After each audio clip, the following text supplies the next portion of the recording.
Entreprise ou RSE. En partenariat avec la Chambre de commerce de Casablanca et la CGEM, les ambassades de la Norvège et du Danemark ont conjointement pris l'initiative de coordonner une conférence autour du thème « Une approche nordique de la responsabilité sociétale des entreprises ». Pratique entrepreneuriale durable et croissance verte. Cette conférence vise à renforcer les liens entre partenariat nordique et marocain et a pour objectif de promouvoir des initiatives en faveur du développement durable et de la croissance verte au Maroc. Nous avons la participation d'intervenants publics et privés, nationaux et internationaux, qui partageront leurs témoignages et expertise. Je vous remercie tous pour votre participation. Maintenant, en anglais. Companies have an impact on social development where they operate. They have a responsibility that extends beyond value creation. CSR is a matter of clarifying exactly what this responsibility entails and how it can best be fulfilled. Economic activities also require an ethical foundation that puts people, the environment, and broader social considerations center stage. But although a number of companies and organizations have made considerable progress in integrating social responsibility into their business practices, there is still a need for increased awareness, greater knowledge, and broader involvement. It is our hope that this conference will contribute to this end.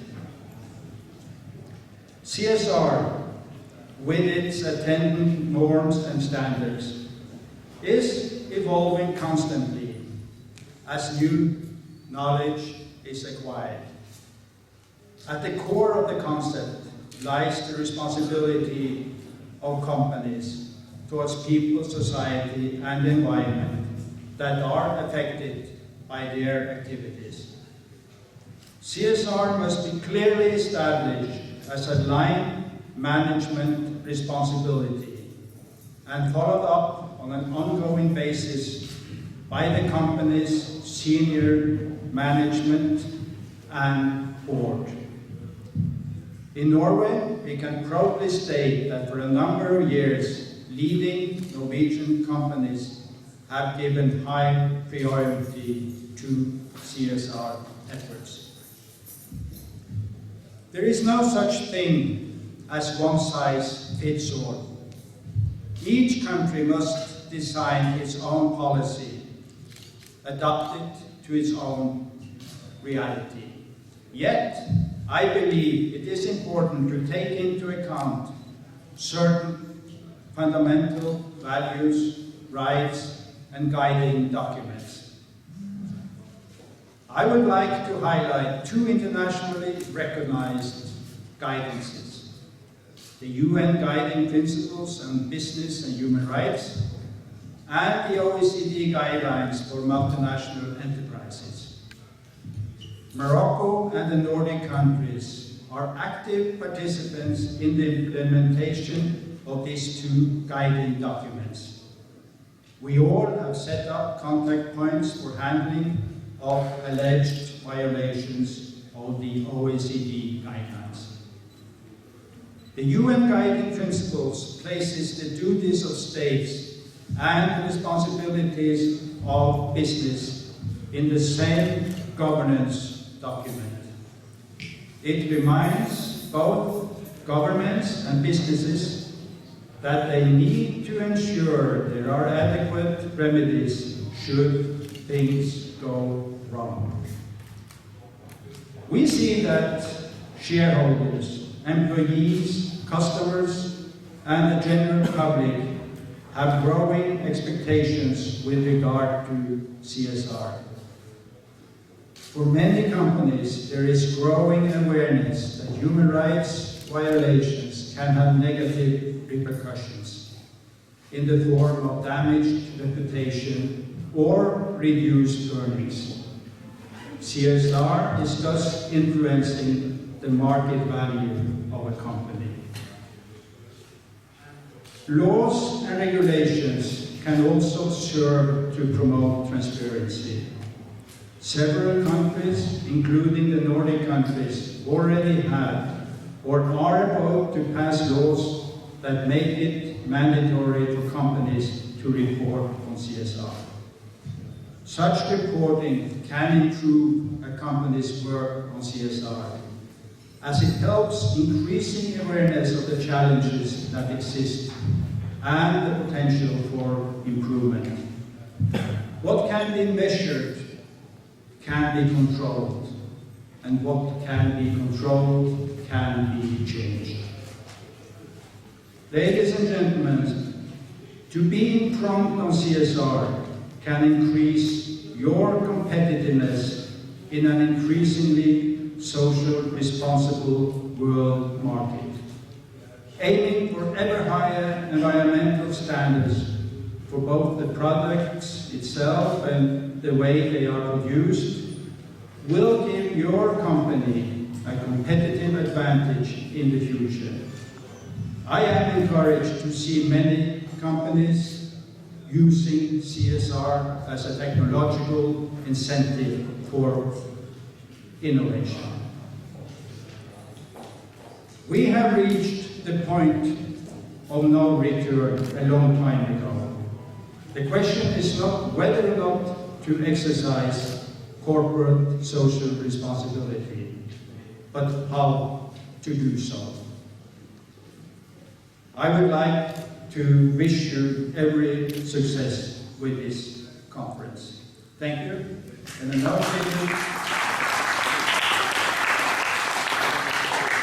now give the floor to my friend and colleague from Denmark, Mikael Jeppesen. Thank you so much, Ari Jostein. I will start in English and continue in French. My English part will be very short. Welcome to all of you.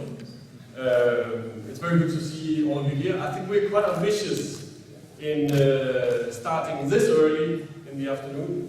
So I think some of our colleagues will join us as we go along, but that's all good. But I think we have a very interesting program. I'll try to be short and leave as much space to the companies present here today, because we are really here to listen to the companies and the experiences of the companies. That was our aim for this conference. D'abord, je voudrais bien remercier nos partenaires marocains, la CGEN, la Chambre de commerce, d'industrie et des services de Casablanca, nos collègues des ambassadeurs et surtout les représentants des entreprises présentes avec nous aujourd'hui. Comme mentionné par mon collègue norvégien, nous sommes ici pour un échange entre professionnels du Maroc et des pays nordiques sur la responsabilité sociétale des entreprises, RSE. Pollution, changement climatique, déforestation et plusieurs autres problèmes ont jalonné les développements économiques de ces derniers siècles. Toutefois, et avec l'aide de la société civile, les entreprises se sont elles-mêmes aperçues qu'il y avait beaucoup à gagner à travers une approche responsable envers leur communauté. En réduisant les nuisances, non seulement elles produisent plus efficacement à moindre coût, et en plus elles protègent par là même la santé de leurs employés et les citoyens en général. Plusieurs éléments de la RSE sont déjà bien ancrés dans les traditions nordiques. Les citoyens élèvent la barre très haute quant aux standards sociaux et environnementaux qu'ils attendent. Nous avons aussi une forte culture de dialogue entre les employeurs et les employés. Et nous donnons une grande importance à l'équilibre entre vie professionnelle et vie privée. Les pays nordiques combinent une économie de marché compétitive, des taux d'imposition élevés et un état-providence pour le bien-être social. Et comme vous le constatez à travers les rapports mondiaux, ces pays continuent à se placer en tête des indices de compétitivité, des qualités de vie, de prospérité et d'égalité du genre. Les politiques de nos gouvernements visent à créer un environnement propice pour que les entreprises fassent des affaires profitablement tout en remplissant leurs responsabilités sociétales. Au moins 70% des entreprises danoises incluent le RSE dans leur business plan. Aujourd'hui, nous portons une attention particulière au secteur vert. Le développement que nous puissions avoir en échange aujourd'hui entre grands groupes marocains et leurs homologues nordiques. Cela aboutira, j'en suis confiant, à une nouvelle dynamique et collaboration. Merci.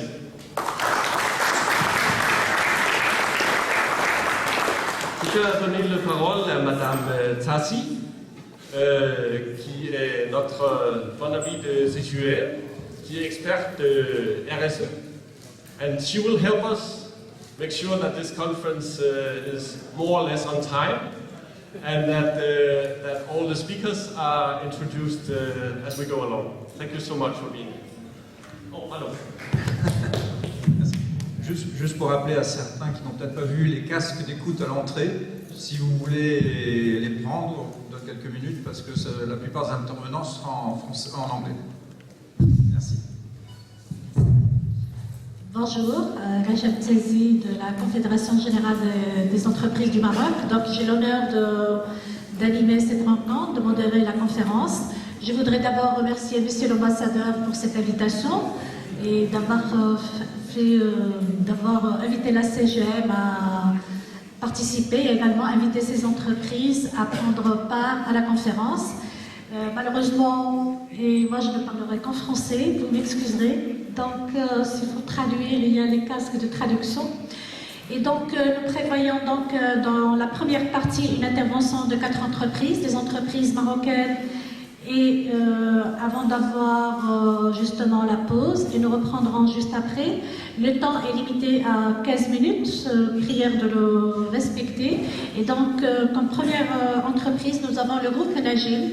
Alors, le groupe Enagil, c'est un groupe marocain qui a été créé depuis 1928, c'est un groupe minier qui est implanté au Maroc et il opère également dans plusieurs pays, notamment en Afrique, dans 5 pays à l'étranger. Nous avons M. Kamel Fahmy, qui est directeur des ressources humaines à l'international du groupe, qui va intervenir sur la thématique d'aujourd'hui. Et donc, il va nous partager avec l'assistance les pratiques du groupe Enagil au niveau international et au niveau du Maroc, et les valeurs qu'il partage au niveau de tous les pays où il investit. Merci, monsieur.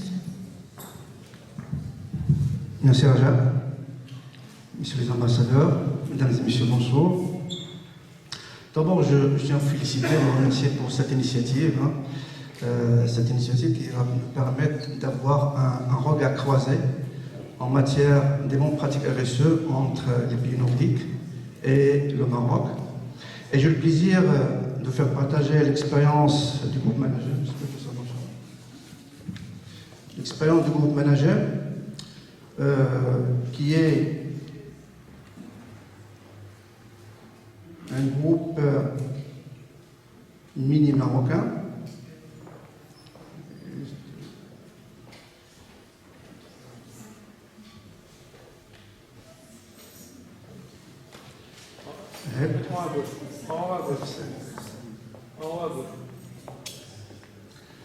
Voilà. Donc j'ai le plaisir de vous faire partager l'expérience du groupe manager en matière de RSE. C'est vrai que dans 10 minutes, je n'aurai pas tout le temps de balayer l'ensemble des axes sur lesquels nous travaillons, mais je vais zoomer sur 2 axes fondamentaux, importants pour nous, à savoir l'axe environnement et l'axe développement socio-économique des régions là où nous opérons, et vous allez savoir pourquoi. Donc, le groupe Managem, c'est, comme l'a dit Raja, c'est un groupe qui date de 1829. Donc, c'est un groupe qui a plus de 85 ans d'existence. Nous employons plus de 8000 salariés, dont 5000 salariés en direct. On a réalisé un chiffre d'affaires de 384 millions de dollars en 2014. Nous avons 21 unités industrielles au Maroc et à l'international, 7 brevets, et tous nos procédés industriels, ils ont été mis en œuvre et conçus au sein de nos propres équipes.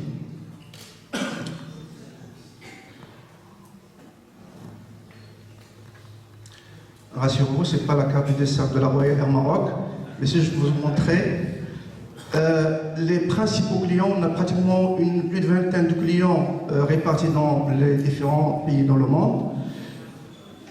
Et on gère un portefeuille diversifié de métaux qui sont logés dans 2 grandes branches. Donc il y a la branche métaux de base, les cobalt, donc on produit du cobalt, du cuivre, du zinc, du plomb. Et la branche métaux précieux, on produit de l'or, de l'argent, en plus d'autres produits qui émanent d'une valorisation des rejets miniers et de nos produits, donc tels que l'arsenic, fluor de calcium, et ainsi de suite. Nous sommes présents au Maroc dans différentes régions de royaume, notamment de la région sud du Maroc, mais aussi en Afrique, dans plus de 6 pays. Donc on est présent au Gabon, en RDC, en Mauritanie, au Soudan du Nord, en Éthiopie, le Mali, la Guinée. Nous avons pour le moment 3 pays où nous sommes bien avancés. Nous avons une mine qui a démarré au Gabon, une mine d'or. Notre mine qui est en phase d'étude faisabilité, en phase pilote, c'est la mine du Soudan. Et nous sommes sur un projet en stade d'étude faisabilité en RDC. Le groupe Managem, ça c'est fondamental, c'est un groupe complètement intégré. Ça veut dire que nous intégrons toute la chaîne de valeur de l'activité minière, depuis le stade d'exploration jusqu'à le stade de commercialisation fait à 100% par nos propres équipes. Donc on passe bien évidemment sur la phase recherche-développement, où tous nos procédés sont mis en œuvre, sont conçus maintenant par nos propres équipes. La phase d'ingénierie, donc le stade de conception, construction et pilotage des usines, le stade de traitement, jusqu'à le stade de commercialisation. Jusqu'à présent, nous sommes, bien évidemment, au Maroc, situés comme étant le premier groupe privé minier marocain. Et notre ambition, c'est d'être un opérateur minier leader dans la région par la performance, l'innovation et la responsabilité. Par la performance, vous savez qu'aujourd'hui, le secteur minier est confronté à plusieurs facteurs, notamment l'évolution du cours, l'évolution de la teneur du gisement, et par conséquent, la recherche du prix de revient et de l'amélioration du coût opératoire et les fondamentaux chez nous. L'innovation à travers, bien évidemment, la recherche de nouveaux procédés, mais aussi, on va le voir tout à l'heure, la valorisation des rejets miniers, qui étaient à une certaine époque des contraintes environnementales Et grâce à le projet d'innovation et recherche, comme l'a souligné M. l'ambassadeur, grâce à l'innovation, nous avons pu transformer des contraintes environnementales à des activités génératrices de revenus. Et bien évidemment la responsabilité vis-à-vis de qui? Vis-à-vis des actionnaires, bien évidemment, puisque c'est eux qui investissent dans nos exploitations, mais aussi vis-à-vis des fournisseurs. Ce qu'il faut savoir, c'est que dans un site minier, nous créons tout un écosystème au cours de la mine. Donc les fournisseurs, les sous-traitants, etc. Vis-à-vis aussi de nos salariés, à travers la mise en place d'outils performants en matière de ressources humaines, et puis vis-à-vis des communautés qui avoisinent aussi miniers. Et donc, par rapport à tout ça, donc nous avons formalisé notre politique de développement durable à partir de 2008, et qui était axée sur un certain nombre d'axes avec plus de 15 engagements. Je ne vais pas rentrer dans les détails, vu le temps qui m'est imparti, mais je mets sur deux axes importants, l'axe environnement et l'axe sociétal. Concernant l'axe environnement, vous l'imaginez, il y a trois aspects fondamentaux. Dans un secteur minier, il y a l'eau, les déchets et l'énergie. Concernant l'eau, comme vous savez, la mine, ce n'est pas à côté des grandes villes. C'est surtout, et de façon générale, dans des endroits arides, voire semi-arides, où la prise de l'eau est fondamentale. Et donc, dans toute la phase de l'activité minière, nous mettons toutes les dispositions nécessaires pour gérer et rationaliser l'eau. Donc, depuis la phase d'exploration jusqu'à la phase de fermeture, à travers un certain nombre de dispositifs que nous mettons en place, notamment le recyclage de l'eau en phase d'exploitation. Nous avons un taux de recyclage des eaux usées de 75 à 80%.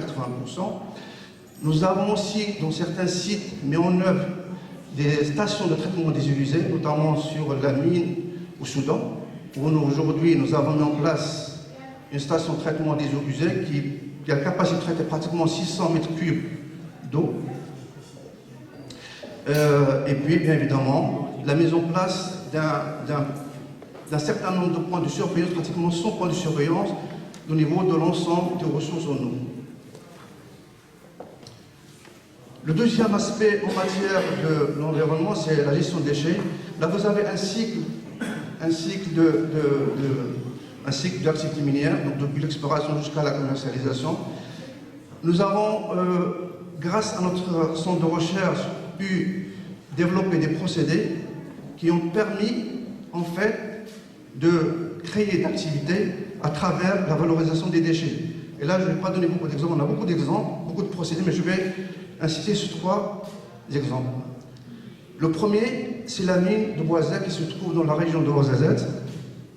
C'est une mine de cobalt et cette mine dégage des rejets depuis le démarrage. C'est une mine qui a démarré en 1928, donc à 0,4% de cobalt. Et grâce à nos sources de recherche, nous avons pu valoriser ces rejets pour produire des cathodes de cobalt à 99,19%. Et on est pratiquement aujourd'hui le 4e producteur mondial parmi les 4 premiers mondiaux de cathodes de cobalt. Le deuxième exemple, c'est la pérotine. C'est en fait des rejets miniers qui datent de 1992 d'une mine qui se trouve dans la région de Marrakech. C'est une mine cuivre blanc zinc.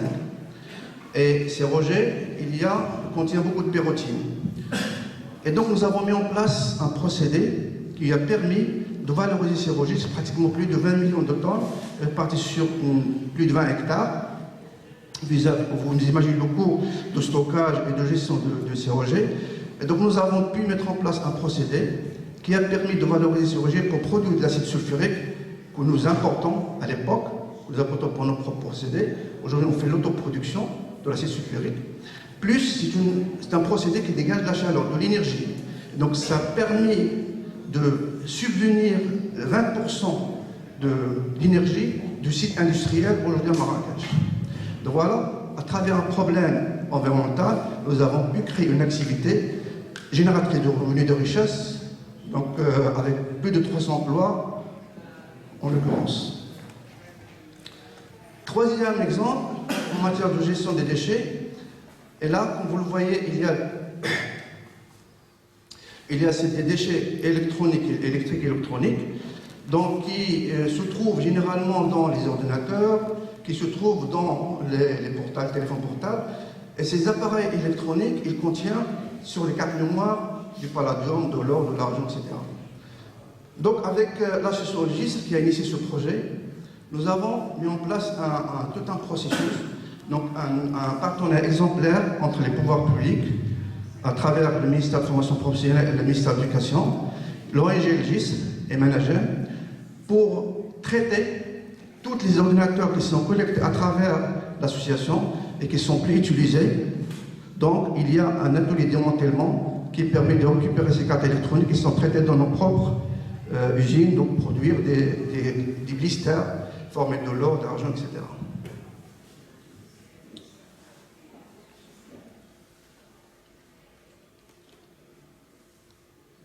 Et le dernier axe, c'est l'axe sociétal. Comme vous le savez, la mine se trouve généralement dans des zones arides, comme je l'ai dit, donc où il n'y a rien du tout. Et depuis des années, Managem investit beaucoup en termes de désenclavement des régions minières, donc à travers la construction de routes, les écoles, les dispensaires, et ainsi de suite. Et récemment, nous avons mis en place un programme que nous avons baptisé Managem Solidaire. C'est un programme qui a été conçu en partenariat avec un ensemble de parties prenantes dans le cadre d'un dialogue que nous avons initié en 2012 et qui a permis de sortir un programme Managem Solidaire avec 4 axes. Le premier axe, c'est Managem Solidaire pour la réussite scolaire, à travers le développement de préscolaire, l'accompagnement des écoles, donc la mise à niveau des écoles, et ainsi de suite. Le deuxième axe, solidaire pour offrir de nouvelles chances, donc la formation pour des jeunes qui se situent dans les régions minières, qui sont déscolarisés, donc on leur donne une chance pour avoir un métier et pour s'insérer dans la vie professionnelle. Le troisième axe, solidaire pour l'entrepreneuriat, notamment la promotion des activités génératrices de revenus pour les associations, notamment les associations féminines, et le dernier, sur le bien-être des communautés à travers, évidemment, la construction de routes, l'eau, l'électricité, pour les douars qui avoisinent nos sites miniers. Donc pratiquement, en 2014, Managem a investi plus de 30 millions de dirhams sur ce programme de Managem Solidaire dans les différentes régions minières au Maroc et à l'international. Voilà quelques exemples d'actions que nous avons menées, notamment les colonies de vacances. En 2014, pratiquement plus de 2000 enfants qui habitent dans les régions minières ont bénéficié de colonies de vacances, en partenariat bien évidemment avec des partenaires institutionnels, construction de classes, la distribution des kits scolaires, les vélos et ainsi de suite. Pour l'entrepreneuriat, une nouvelle chance, donc un centre artisanal qui a permis à des associations féminines d'avoir des formations sur des métiers, le bus mobile de l'FPT pour former les jeunes, l'organisation annuelle des ventes expo où nous invitons un certain nombre d'associations féminines pour exposer leurs produits pendant une semaine et vendre leurs produits. Et aussi accompagner les propriétés féminines. On a tenté une expérience dans la région de la mine d'Imiter, où nous avons formé des femmes de la région sur le tricotage des bleus de travail. Avant, cette mine importait le travail de case ailleurs. Maintenant, c'est les associations féminines qui font ces bleus de travail pour nos salariés, pour nos sous-traitants, et même ils font des tenues scolaires pour les élèves des écoles.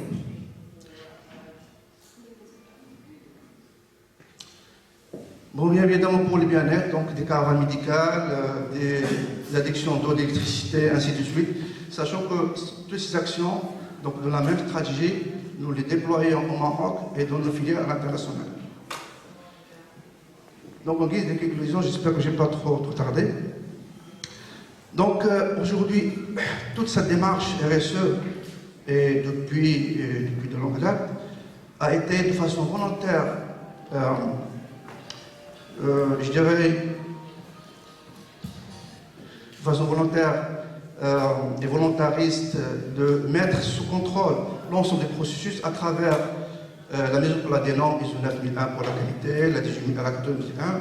Aujourd'hui, la plupart de nos sites sont certifiés, mais aussi à travers la labellisation de l'ensemble de nos filières au Maroc. Donc à travers le label RSE-CGM, donc avec Madame Tazi, ce label qui est une innovation de la CGM en Afrique et qui permet de promouvoir et de récompenser toutes les entreprises qui adhèrent à la charte RSE-CGM. Et donc, par rapport à ça, toutes nos filiales aujourd'hui au niveau de management sont labellisées et nous avons même exporté ce processus dans la filiale gabonaise qui a été auditée par Vigio selon le référentiel de la RSE. Donc voilà, j'espère que je n'ai pas trop tardé. Je vous remercie.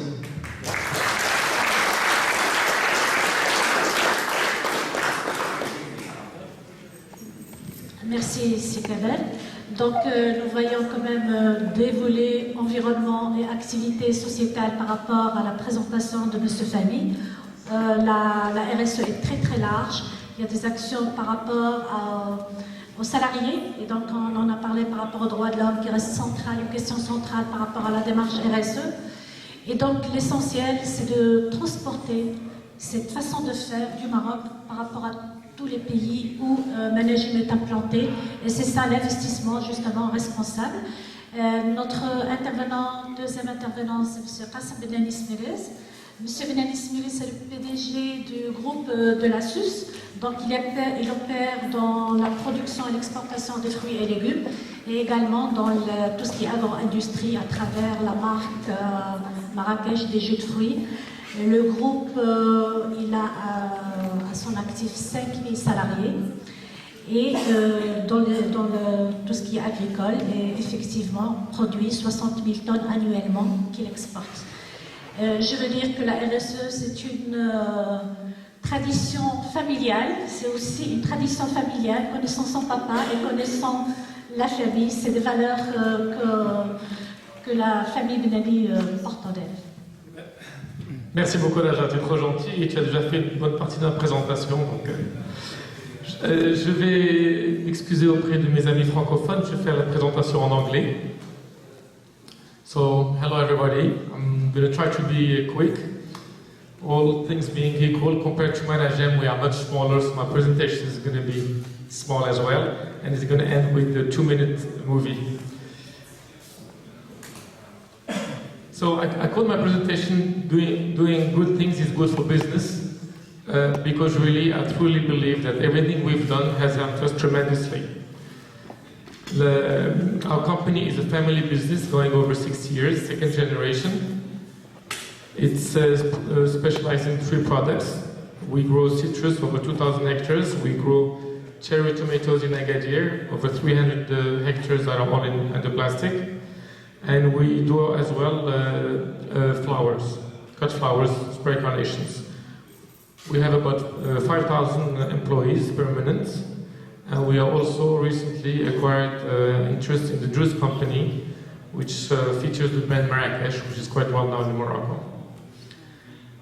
We were the first company in Morocco to obtain Global GAP. Global GAP is like ISO for people who are not from agriculture in Morocco for both citrus and tomatoes in 2003, among various certifications since then.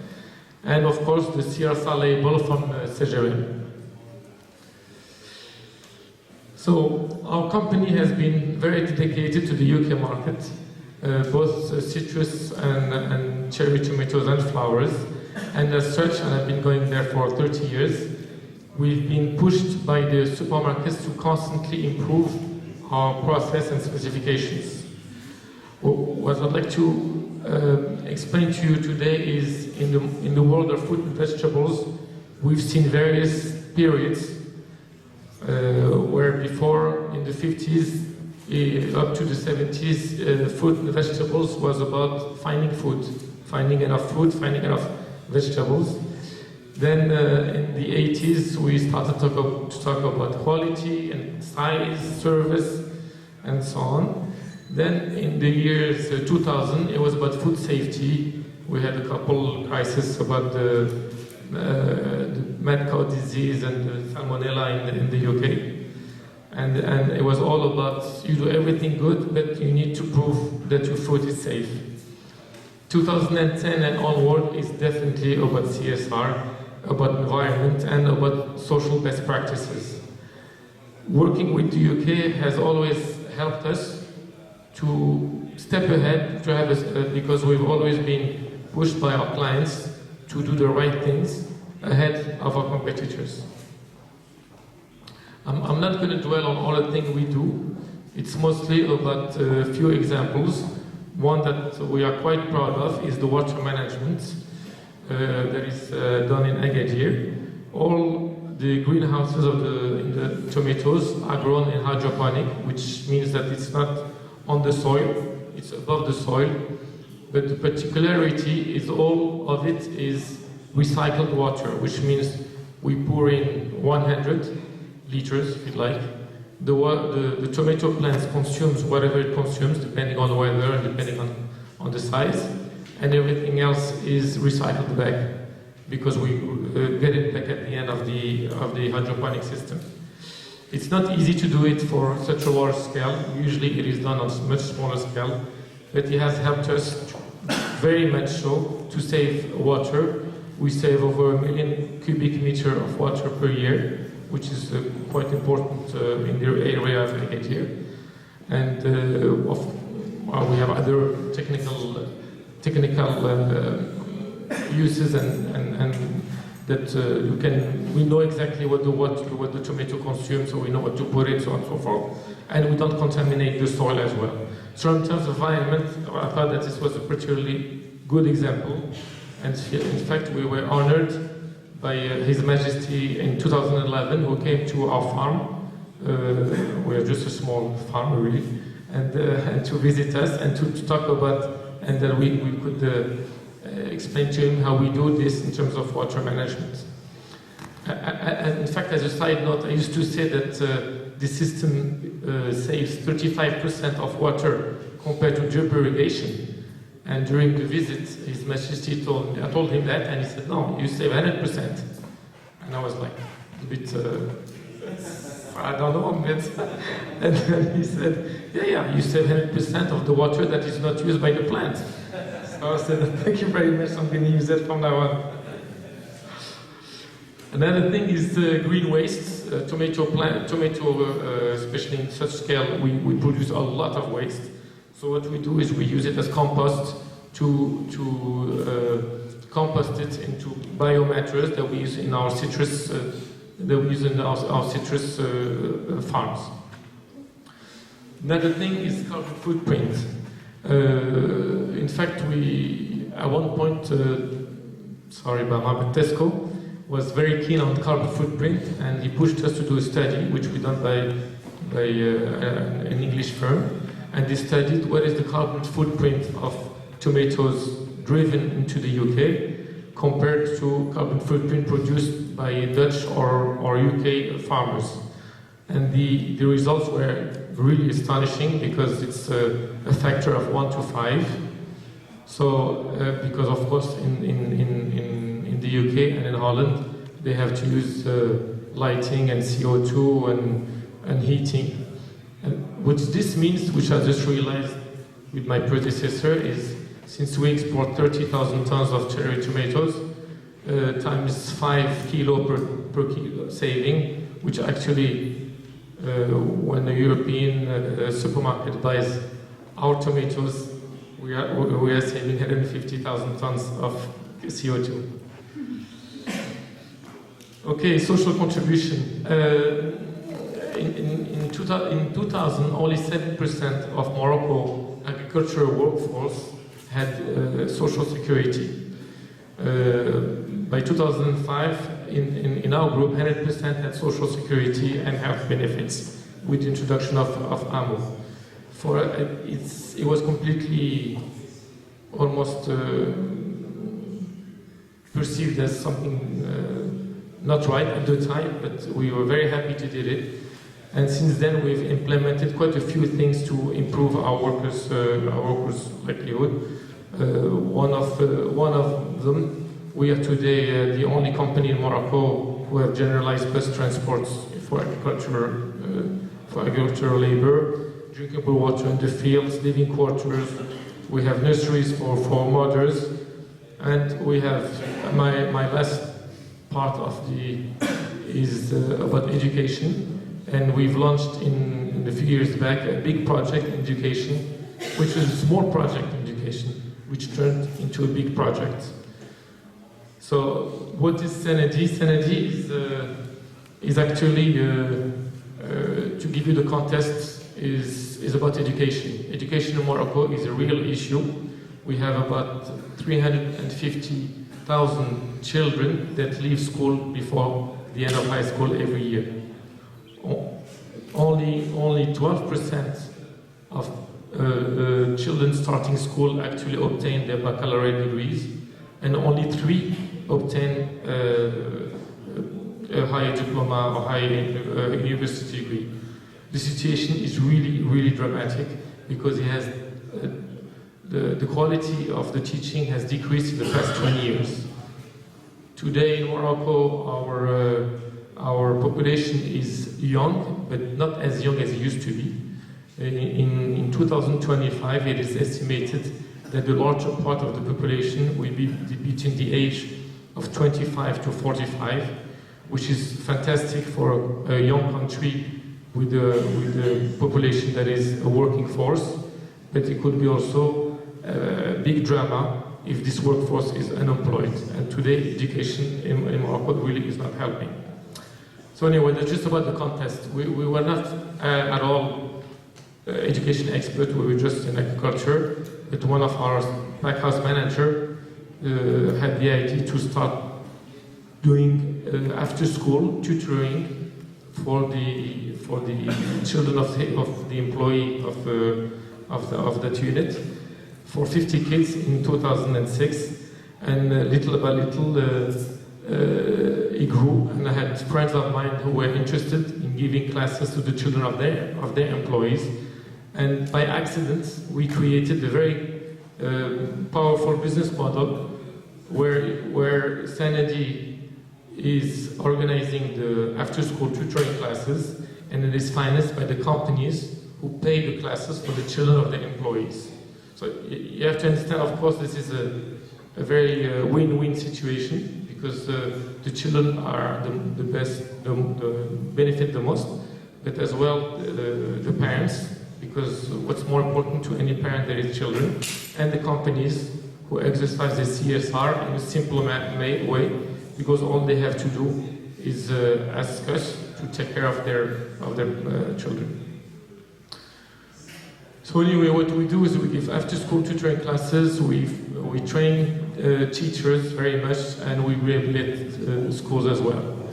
We had 75% average baccalaureate success rate versus 50%, and we grew since 2009, so 2006, from 57 kids to today over 4,000 in the 6 places of Morocco, mainly in the rural areas. It's a project that brought me a lot of pleasure and a lot of passion, because when you walk into school and see these children, it really makes you feel different about life. So, doing good things is good for business, yes, if you do it in good faith. If you do it as window dressing or social washing, it really backfires on you, and it can be actually a disaster. You have to do it in good faith, and then the benefit comes after that. Environmental and social actions are extremely important, and workers' conditions as well, especially for a company that employs so many people. However, it takes 2 to tango. What I always say to my clients is, this is everything we do, but it would be nice to do it together. And some supermarkets in Europe are actually investing in CSR in Africa from companies that provide them, supply them with food and vegetables. C'est un peu tard, mais j'espère que je ne vais pas trop vite. Okay, so the relation between the supplier and the client is key for CSR to be beneficial to everybody. So I'm going to leave you with a 2-minute movie about Sanadi, just to give you some images of what we do. And hopefully the sound is going to be working.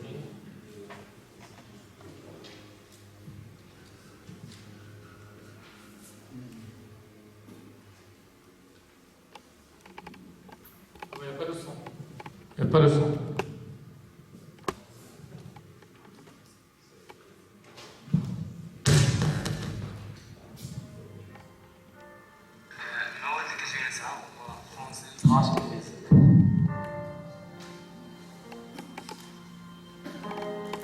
Sanadi apporte un début de solution à un problème national crucial qui est l'échec et l'abandon scolaire. Il faut savoir que plus de 350 000 enfants abandonnent l'école chaque année, ce qui constitue un énorme fardeau pour le pays lui-même. Nous donnons des cours de soutien scolaire à des enfants défavorisés qui sont financés soit par des entreprises pour leurs enfants de nos ouvriers, soit par des bailleurs de fonds, en particulier en milieu rural. Ces cours ont lieu dans les locaux des écoles publiques de l'éducation nationale. Ils sont donnés par des professeurs que nous formons tout au long de l'année. Et cela permet aux enfants de mieux s'épanouir à l'école et d'envisager avec plus de sérénité leur avenir.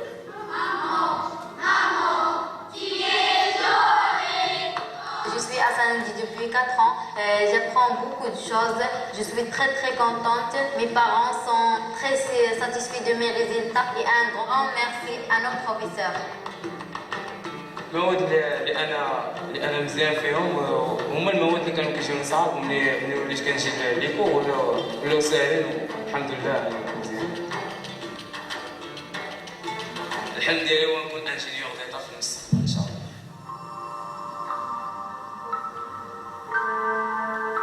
Ensemble, réalisons le rêve.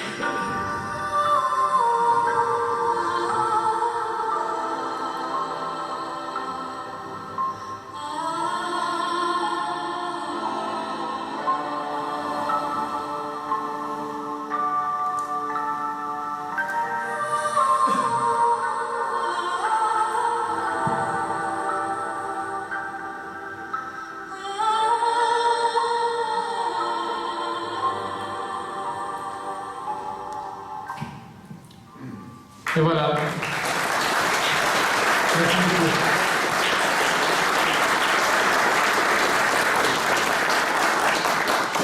Juste pour vous dire que faire des bonnes choses, c'est bon pour le business. Le prochain intervenant est une personne de Bama, qui est mon nouveau ami, Oswinjin Dries, qui vient de Norvège, spécialement pour ces 15 minutes, et qui est un supermarché très important, avec qui on ne travaillait pas. Et aujourd'hui, on s'est rencontrés par hasard dans cette conférence.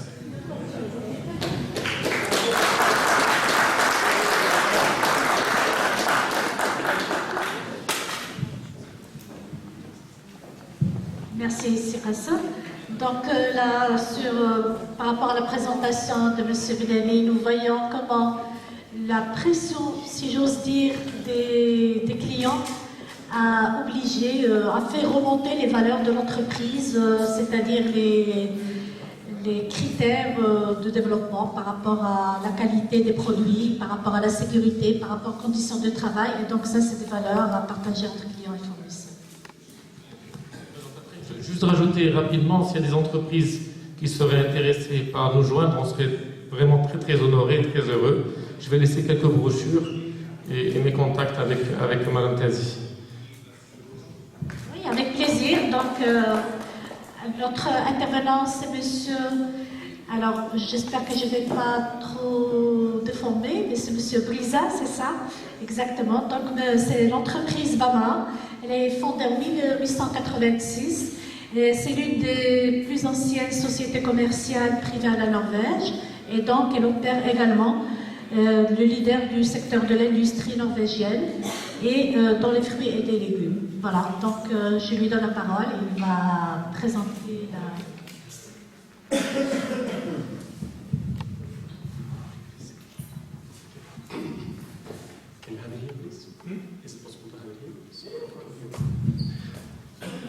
This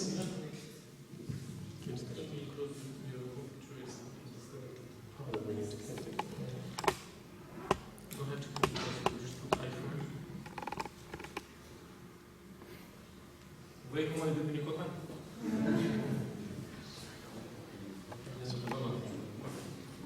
Good luck.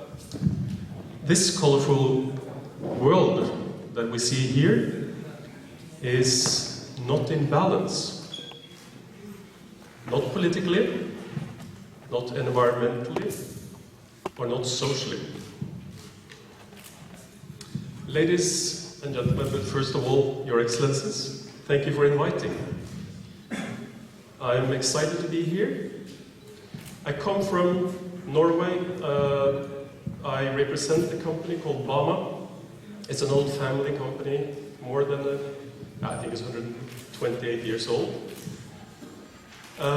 Probably, excuse me my Nordic friends, we're probably the largest company specializing in fruit and vegetables in the Nordic countries. Turnover is about 1.5 billion euros. 2,000 employees, subsidiaries in Sweden, Holland, and Poland. And we work in 80 different countries.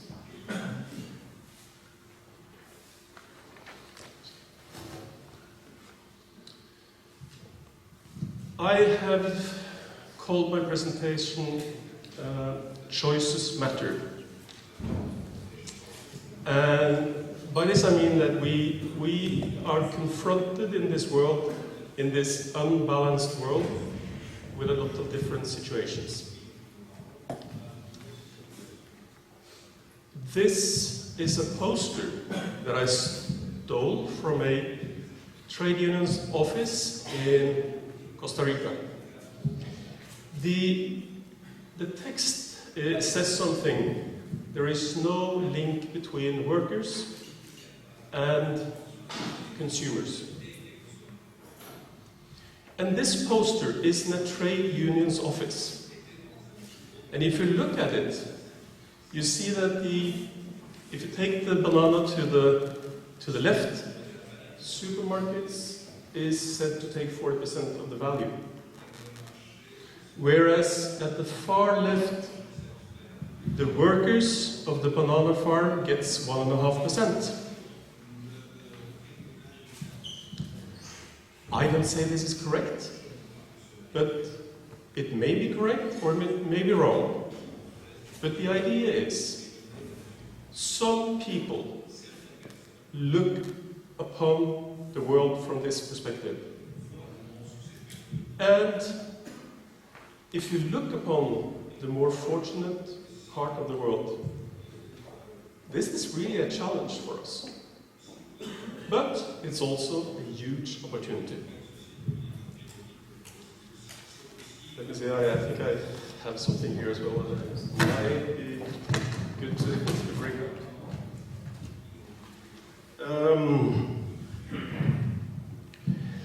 We work directly with growers all over the world.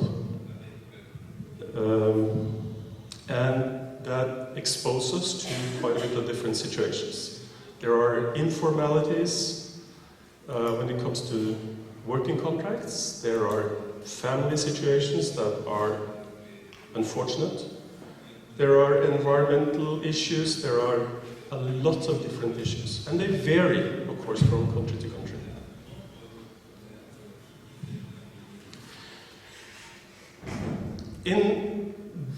In these situations that we meet, there are basically 3 different choices that we can take.